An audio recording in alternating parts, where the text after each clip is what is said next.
खुरई के पूर्व विधायक व मध्य प्रदेश कांग्रेस कमेटी के उपाध्यक्ष अरुणोदय चौबे ने प्रेस कॉन्फ्रेंस कर प्रदेश सरकार के साथ साथ खुरई के वर्तमान विधायक व नगरीय विकास एवं आवास मंत्री भूपेंद्र सिंह पर लगाए गंभीर आरोप। उन्होंने कहा, कोरोना कम होने का श्रेय सरकार को नहीं, जनता को जाता है।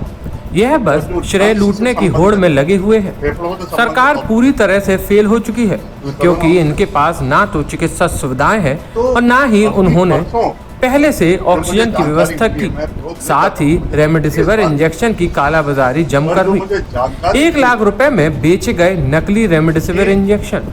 साथ ही साथ उन्होंने कहा कि नकली रेमडेसिविर इंजेक्शन बाजार में आ गए हैं। इनको हमेशा चुनाव जीतने की पड़ती है। पूर्व विधायक ने तंज कसते हुए कहा, दमोह उपचुनाव में कितने शिक्षित, कितने पुलिसकर्मी तथा कितने कार्यकर्ताओं की कोरोना से मौत हुई, इसके पूरे जिम्मेदार केवल राज्य सरकार और चुनाव प्रभारी भूपेंद्र सिंह हैं। और उन्होंने क्या कुछ कहा, ये सुनते हैं। ने ये जानकारी दी है कि मेडिकल जो गंभीर मरीज हैं उनके इस्तेमाल में ये खतरनाक होगी। मेरा सरकार से आग्रह है या पूछना है कि ऑक्सीजन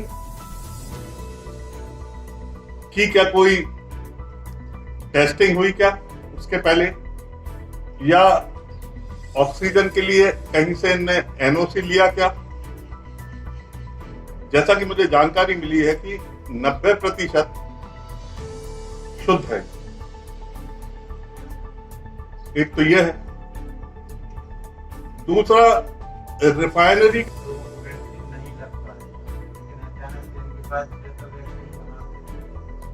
देखिए, वैक्सीन इसलिए नहीं लग पा रही क्योंकि मंत्री जी का जन्मदिन मनाया जाना चाहिए था, मनाने के लिए चाहिए थे वैक्सीन, तो इसलिए लोगों को परेशान होना पड़ा। जो ग्रामीण क्षेत्र से आए थे लोग, उन्हें परेशान होना पड़ा। लोग भटकते फिरे वैक्सीन के लिए क्योंकि मंत्री जी के जन्मदिन पर इकट्ठे किए जा रहे हैं। ये कारण, ये तो आप लोगों को भी मालूम है। आप चाहे मालथौन देख लीजिए, चाहे भांगरी देख लीजिए, चाहे भरोदिया देख लीजिए, चाहे खुरई देख लीजिए, यदि आप या तो सबको एक सा सबसे व्यवहार रखें। भाई, अगर एक का सरकारी में है और उसका यदि गिराना है, तो जो बाकी जो सरकारी में है उनका क्यों नहीं गिराया जा रहा? ये तो सबको मालूम और खुली बात है कि इस कोविड काल में भी वो बाज नहीं आए अपनी राजनीतिक बदले से की भावना से। सरकारी अस्पताल में जो वैक्सीनेट हो रहे थे, जो वैक्सीनेशंस लग रहे थे, क्या वो पैसे से लग रहे थे क्या? इनने अपने जन्मदिन पर जो मैंने देखा था, ऐड देखा था, निःशुल्क, मतलब वहां पैसे से लग रहे थे। ये एक छोटी राजनीति मैं इसका विरोध करता हूं। ये मेरा ये है उनसे कहना कि तत्काल उन्हें इस्तीफा दे देना चाहिए, क्योंकि मौतें जो है आज मध्य प्रदेश में जो कमलनाथ जी कह रहे हैं वो गलत नहीं कह रहे। वो तो जिस दिन मृत्यु प्रमाण पत्र इश्यू होंगे उस दिन जानकारी लगेगी कि उससे कहीं ज्यादा मौतें हुई हैं मध्य प्रदेश। तो कमलनाथ जी का कहना बिल्कुल सही है। कमलनाथ जी किसी को डरा नहीं रहे, धमका नहीं रहे। कमलनाथ जी वो लीडर हैं, हम लोगों की जितनी उम्र नहीं है उनका राजनीतिक कैरियर है और बेदाग उनकी छवि रही है। जो वो कहते हैं सोच समझ के, पढ़ के, देख कर बात करते हैं, कुछ फर्जी भरा नहीं रहता। ये काफी दिन से मैं ये सोच रहा था, और क्योंकि भीषण कोरोना काल चल रहा था, अभी थोड़ा सा कम हुआ है, तो आज मैंने सोचा कि आप लोगों को बुला के आपके बीच में ये बात रखें कि इस दौरान हमने अपने लोगों को खोया है। आज हमारे परिवार से नहीं तो हमारे परिचित, हमारे मित्र, हमारे रिश्तेदार, कितनी मौतें हुई हैं, उसका जिम्मेवार कौन? मैं इस सरकार को मानता हूँ। कि पिछली लहर के बाद इनकी कोई तैयारी नहीं थी, कोई तैयारी नहीं थी। आज ये सब आप भी देख रहे हैं, हम भी देख रहे हैं, और हमें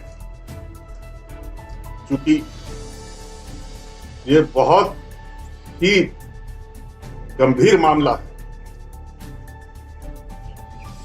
और लोगों के जीवन से जुड़ा हुआ, जनता जनार्दन के जीवन से जुड़ा हुआ मामला है, इसलिए मैंने आज आपको यहाँ पर आमंत्रित किया और आपके बीच में अपनी बात रखी कि आपके माध्यम से ये बात मेरी जनता जनार्दन सरकार तक पहुंचे।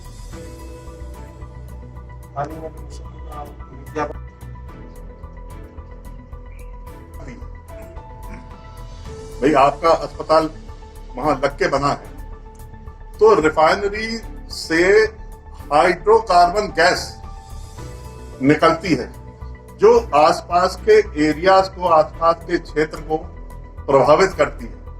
कई बार हमने पेपर पर पढ़ा है और देखा है कि आसपास की फसलें जो हैं वो नष्ट हो गई।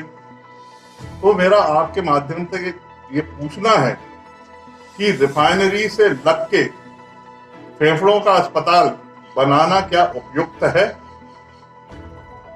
और यदि आप वो सारे कुछ आपके पास एनओसीज हैं और ऑक्सीजन का भी आपके पास एनओसी है और वहां रिफाइनरी से लग के आप लंग्स का हॉस्पिटल बना रहे हो, उसके लिए भी अगर आपके पास एनओसी है कि भाई फेफड़े का अस्पताल यहाँ आप लग के बन सकता है, तो बड़ी खुशी की बात है। बाकी चूंकि दो मेन पॉइंट्स जो मुख्य मुद्दे थे वो किसी ने मेरे पास भेजे और उन्होंने कहा कि ये खतरनाक है, तो कृपया इसे वेरीफाई करें, इसकी छानबीन करें। खुरई से करतार यादव के साथ टीम बुंदेलखंड बुलेटिन।